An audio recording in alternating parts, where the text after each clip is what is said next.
CompTIA Tech Plus Complete Training Course.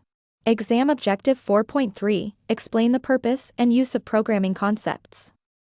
Let's get coding.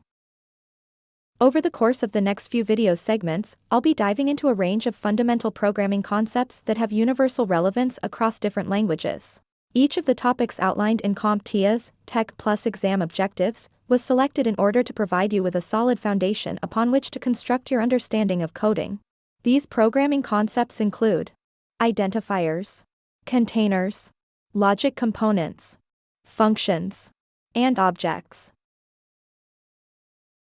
As I explain each programming concept in detail, I plan to harness the power of flowcharts. They will help as a dynamic tool to demystify intricate coding concepts. These flowcharts will serve as your compass, guiding you through the intricate pathways of logic and decision-making within programming. By employing these illustrative diagrams, my hope is to convert complex ideas into intuitive visual narratives, making even the most intricate coding concepts feel like a walk in the park.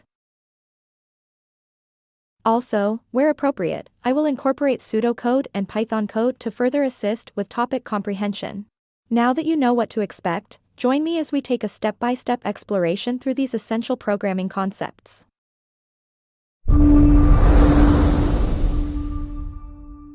Thank you for watching. Subscribe for more great content.